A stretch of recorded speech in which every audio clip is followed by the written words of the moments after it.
Assalamualaikum warahmatullahi wabarakatuh. Hai, bertemu lagi dengan Bu Sari dalam pembelajaran IPS di kelas 9 semester 2. Materi kali ini akan membahas tentang pasar bebas. Apa itu pasar bebas? Yuk kita simak video berikut ini.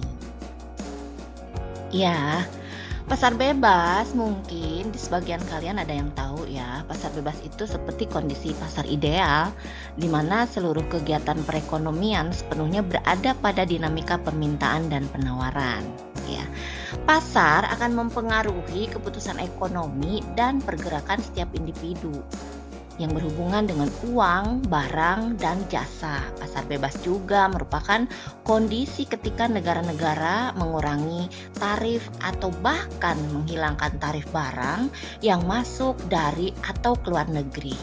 Nah, secara lugasnya, pengertian pasar bebas itu adalah perdagangan yang berfokus pada penjualan berdasarkan mekanisme penawaran dan permintaan tanpa melibatkan campur tangan pemerintah. Jadi, pengusaha memiliki kewenangan mutlak atas pengelolaan produksi dan harganya, serta bebas memilih siapa yang akan menjadi target penjualannya. Adapun pengertian menurut para ahli, yang pertama nih, menurut David Ricardo, pasar bebas adalah perdagangan luar negeri antara beberapa negara secara bebas tanpa adanya hambatan dari pemerintah negara masing-masing. Kalau menurut Adam Smith, pasar bebas adalah kegiatan jual beli yang bebas dan dilakukan sesuka hati, sehingga mampu melahirkan persaingan ekonomi lebih luas tanpa campur tangan pemerintah. Nah, kalau fungsinya, pasar bebas itu akan memberikan kebebasan kepada masyarakat dalam melakukan aktivitas ekonomi, baik ekspor maupun impor, serta memberikan transparansi informasi berkaitan kuantitas permintaan dan harga barang. Dengan demikian, akan tercipta stabilitas ekonomi. Selain itu, fungsi pasar bebas juga memberikan pendapatan yang lebih tinggi kepada para pengusaha, serta memberi peluang memajukan keahlian maupun metode produksi agar semakin efisien. Nah, kalau tujuannya pasar bebas itu diselenggarakan adalah sebagai berikut. Yang pertama, untuk memperluas pasar. Pasar bebas adalah salah satu sarana guna memperluas jangkauan konsumen untuk suatu produk.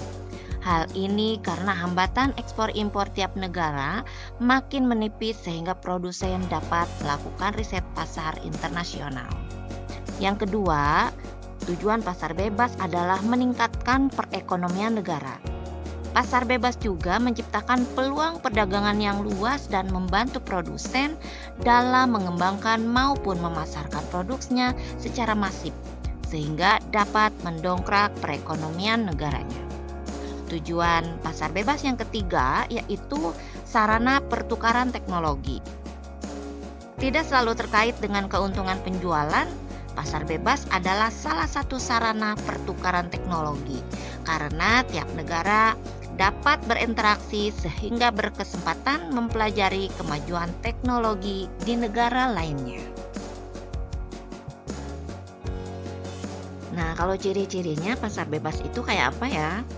Ini adalah ciri-ciri pasar bebas. Yang pertama, semua sumber beserta alat produksi dapat bebas dimiliki dan diatur oleh semua pihak. Yang kedua, terdapat pembagian kelas-kelas pekerja dan pemilik modal dalam sistem perekonomian. Yang ketiga, persaingan ketat antar perusahaan demi mencapai keuntungan sebanyak mungkin. Berikutnya, ada campur tangan pemerintah dalam mekanisme pasar semakin dibatasi atau bahkan tidak ada sama sekali. Dan yang terakhir, para produsen bebas menentukan harga dan target pasar mereka.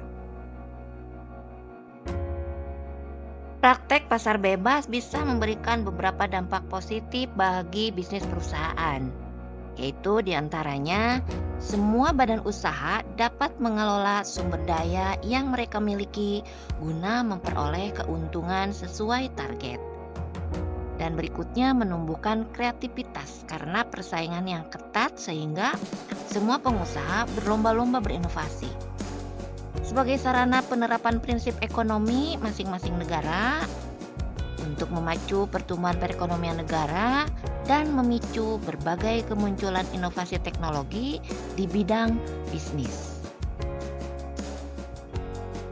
Meskipun memiliki dampak positif bagi pengembangan ekonomi suatu negara, pasar bebas juga membawa pengaruh negatif loh. Ini nih ya contohnya, rentan terjadinya eksploitasi perusahaan kecil oleh sektor usaha yang lebih besar, mengingat jumlah modal akan memegang peranan penting sebab campur tangan pemerintah lebih kecil.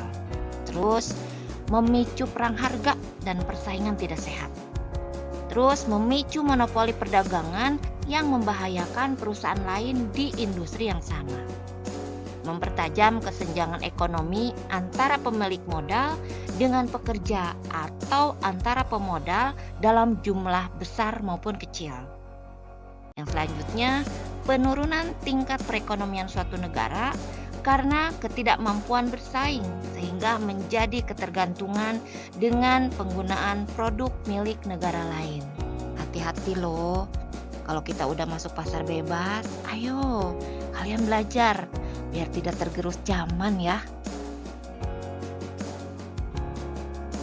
Contoh-contoh pasar bebas seperti apa ya?